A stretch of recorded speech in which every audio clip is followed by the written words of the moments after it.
Perspective is everything. Nugget.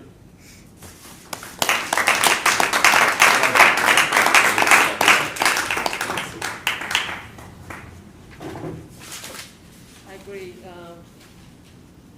Good morning, everyone. So I agree, perspective is everything. So apparently Fred wasn't here when I teach you how to pronounce my name. Icebreaker. I was here.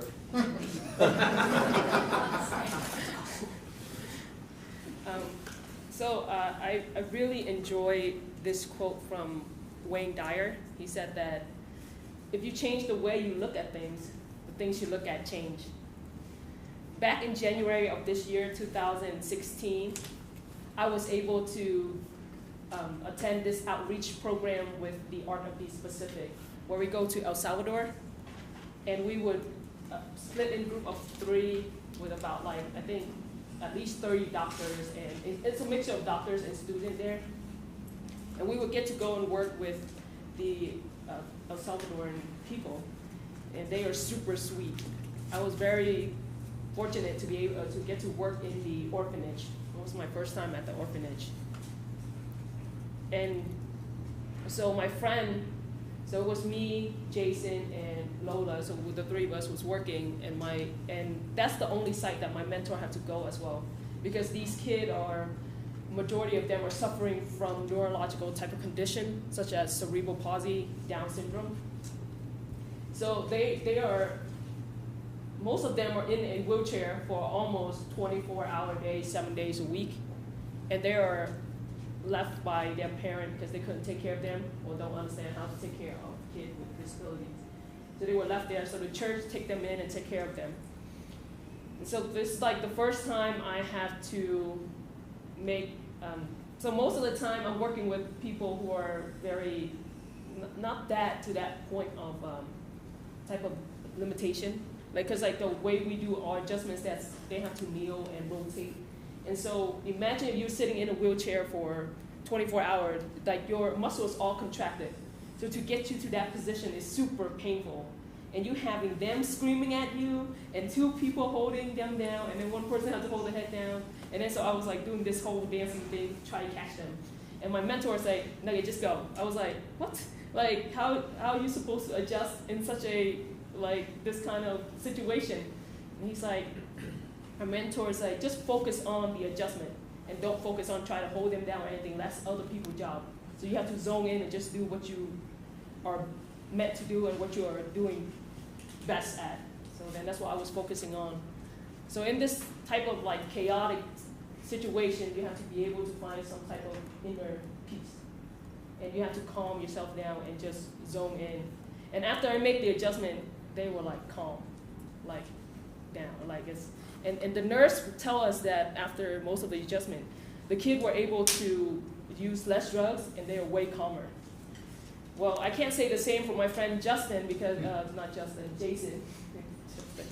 Jason, he was in this type of freaked out moment that he don't know what to do, so he kind of shut down. So it's only me and Lola was working, like the 2 of us. So it was pretty exhausting to try to adjust about 100 kids and all you hearing them screaming over and over again. So it was very different.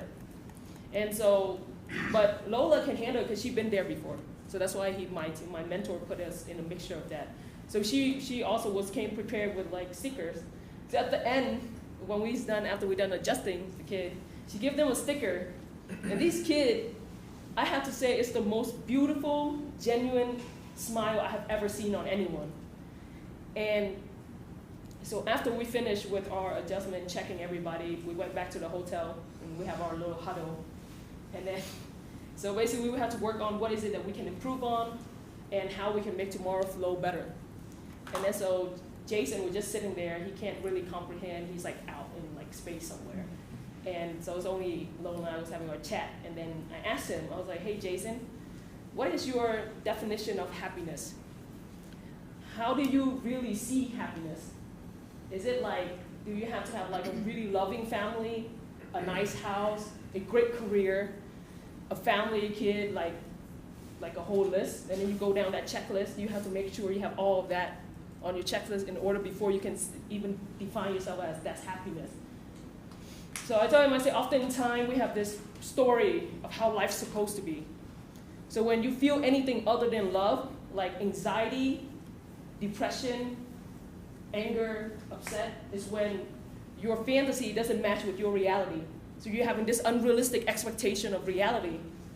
And I told him, I was like, you know, you probably have this pre-story of how life's supposed to be. So when you see these kids, it doesn't match with what you've been seeing or what your story of your lifetime, of how someone life's supposed to be. They have to have all this checklist before they can even be happy.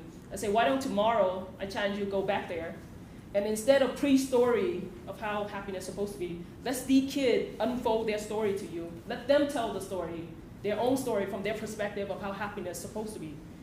And so tomorrow we went back there. It was fascinating to see the changes in him. I guess he slept through what I said overnight or whatever happened overnight, I don't know.